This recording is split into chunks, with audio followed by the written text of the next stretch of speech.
Hello, good afternoon. It's Sunday, October the 24th, 2021. I'm Ben Shatliff, and this is Ben Shatliff on Sunday. I'm hoping that everybody is well. This Sunday, I want to dedicate this broadcast to two friends of mine, Fozzie, who sadly passed away yesterday, and Richard Williams, who passed away on Friday. Both people who I'd met over various different times in my life, but two very genuine, good-natured people that were taken well before their time. This Sunday, let's take a look at the main news stories which are affecting us here in the United Kingdom. And the NHS is already in a terrible place ahead of the winter, as Rishi Sunak is preparing to deliver an autumn statement or mini budget this Wednesday. The big questions will be, how can the NHS cope during the situation, but also how much money has already gone in to try and help things so far. Rishi Sunak has also failed to commit to the Eastern HS2 leg before the autumn statement. The travel rules are relaxed as cheaper lateral flow tests replace the PCR tests for people who are going overseas. And football fans' banner protesting the Saudi-led consortium's Newcastle takeover has also been there at the Newcastle football game as well. There's some of the stories which are affecting us this Sunday lunchtime, and I'll come on to the budget statement on Wednesday a little later on during this broadcast. Just want to take everything away from the news of the day and just some personal reflection now as we look at the gospel that was read out this morning, this weekend, for the 30th Sunday in Ordinary Time. And this reading from the Holy Gospel according to Mark. As Jesus left Jericho with his disciples and a large crowd, Bartimaeus, that is the son of Timaeus, a blind beggar, was sitting at the side of the road. When he heard that it was Jesus of Nazareth, he began to shout and say, "Son of David, Jesus, have pity on me." And many of them scolded him and told him to keep quiet. But he only shouted all the louder, "Son of David, have pity on me." Jesus stopped and said, "Call him here." So they called the blind man. "Courage," they said. "Get up, he is calling you." So throwing all off his cloak, he jumped up and went to Jesus. Then Jesus spoke, "What did you want me to do for you?" "Rabboni," the blind man said to him. "Master, let me see again." Jesus said to him, "Go, your faith has saved you." And immediately his sight returned, and he followed him along the road. Now, when I was listening to the gospel this morning when I was at church at Mass, I thought to myself about when people don't always ask Jesus for help and Jesus will just go to them automatically. But then, when our priest said what he said in regards to it, it made me think completely differently. It made me think then, as Father Samson said this morning, it was the faith that led the gentleman to ask Jesus to help him. He couldn't see, he didn't know what was going on. He was aware through his faith that Jesus was going to be near him, passing by, to ask him for that help to cure his blindness. And of course, he then followed Jesus after his sight was restored. Let's take that context and put it into ordinary, everyday life. And Amazing Grace, about I was blind, but now I see. Just think about how in ordinary, everyday life, we don't always see something that might be staring us in the face. And they always say, open your eyes. They use another term which isn't always very polite when they say, smell the coffee. That's not very good if someone has not got any sense of taste or smell due to all the other things which have been going on. So it's important we just think about some of these things and just think about ordinary everyday life and take all of these things with us as we journey through life. Now, I'm just going to go away from the nice stuff to discuss about what's going on this week. We've got the budget, which is taking place on Wednesday.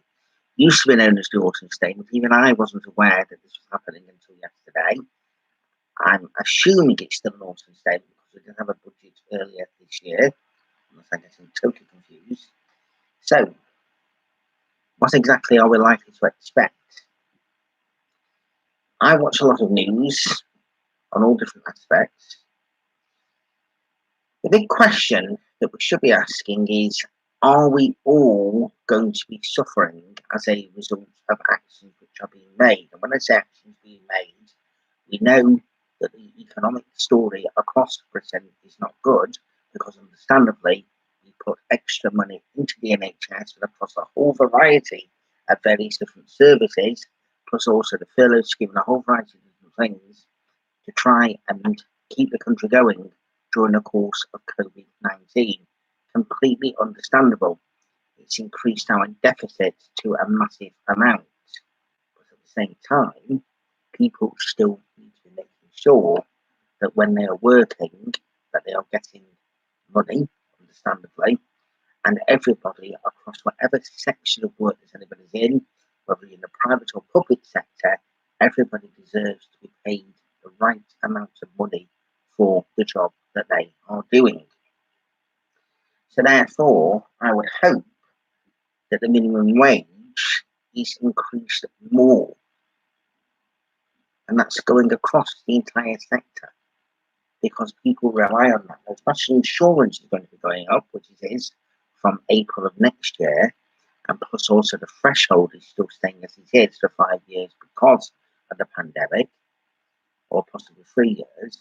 Then we know that the minimum wage will be going up in different amounts. That always happens every year. But we need that minimum wage to go up to a nice amount for everybody so that people can feel that they are getting the value for what they are doing. There's also going to be an announcement for the transport here in Greater Manchester. It's going to be much better than what it ordinarily is. Maybe I won't be complaining about the trams as much, and it is going to be integrated. Let's just say that earlier this year, when this question was being asked, I asked the Mayor of Greater Manchester, Andy Burnham, whether or not we as ordinary council tax or taxpayers across Greater Manchester would have to put anything into it, he said no, it's all part of the B fund. Well, okay, but then as soon as the Conservative conscience comes along, he's asking the government for money. So the question is, but yes, money is being given, but people pay enough for public transport across Greater Manchester. I very often said that if ever I was the Mayor of Greater Manchester, I would have a £40 a month fee where you can use any form of public transport across the entire conurbation, whether it's bus, rail or tram, and even on the old traditional railways, such as the East Lancashire Railway, not too far away from where I am here in Whitefield, in Bury, and there's also others as well. Using on those as well to help keep things the same thing. So anyone working full-time hours should be allowed to have that pass, £40 a month. That would save a fortune for people and put extra money into people's pockets. So yes, transport is a big thing, but also the cost of living for each and every person across the country. A level playing field should be there so that everybody is getting the value for money. And yes, we appreciate all the hard work that all the people, not just in the NHS, but all the key workers have done throughout this entire pandemic. But we mustn't forget as well that there's people that have been working throughout the pandemic in a whole variety of various different jobs, not just as key workers, but other jobs, who will also need to have that extra bit of money to help keep them going. So that's my view as far as that is concerned. And we know that there's a lot of stuff which is contentious in regards to that. So we've got 3 days to wait until Rishi gets up about 12:30 on Wednesday lunchtime to deliver that statement. But there's also something else as well that needs to be done. I've had both my vaccinations as well as having COVID earlier this year. COVID is not pleasant. Whatever kind of form of COVID you get, it's not pleasant. Nobody wants to be getting it. And there is complacency. So I'm going to urge the Prime Minister and any politicians that may be watching this, we need to reinstall mandatory face coverings on public transport.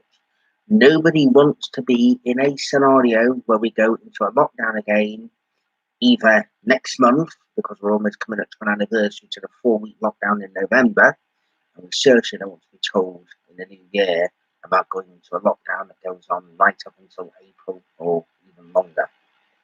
We have worked very hard, the ones that have been doing what we should be doing, to make sure, as well as the vaccinations, we keep the 2-meter rule, we've stayed away from people to make sure that the virus doesn't spread any further. And sadly, those cases are rising very, very high. So what I think the Prime Minister should be doing now is enforcing mandatory face coverings on all forms of public transport with immediate effect, and also in reinstalling the 2-meter rule for public transport only.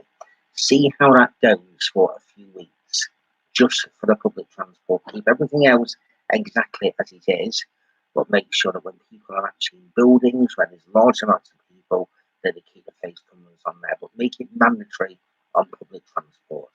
Also, I suggest that the Prime Minister, instead of saying that all people over the age of 50 and anyone that is vulnerable, let's drop the age to all people over the age of 40 and stop the idea of having to wait for 6 months before a vaccine. Do it now. If these vaccines take 2 or 3 weeks to officially get that immunity before it officially comes in, then by getting people over the age of 40 and all the vulnerable people vaccinated now, then it means then that people are in a better position before it comes to the winter time. We are still in autumn. So they are my specific COVID views as it stands at the moment. There's one other thing as well, just going back to the mandatory face coverings. I know a lot of people will not agree with me. I want normality just as much as everybody else does. I want to enjoy Christmas and my birthday, my niece's birthday, my brother's birthday. I want to enjoy that in the full ordinary scenario this year, just like everybody else does. Okay? But to enable us to do that, we've got to be a little bit tougher and more alert for God in COVID. There's one other thing which needs to be done. It's too easy for people to say that they are exempt from wearing a face mask. I am not meaning the ones that are generally exempt from wearing a face mask. I'm talking about ones that say that they are exempt when really they are not. And I know people will not be happy with what I'm saying there. So what I suggest is, instead of the online way you can do it from various different organisations where you can just get an exam passed straight away, it needs to be from the doctor. And I know it's placing extra work on doctors, but the doctors themselves will know who should and who should not be exempt. All the doctor needs to do is give some kind of a pass or something that they can then be downloaded but done in the correct way. So in that way, the ones that aren't really exempt wear the face coverings just like the rest of us do. We don't want to still be talking about COVID in a year's time. We don't want to be talking about it in 6 months' time. But unfortunately, it's still there.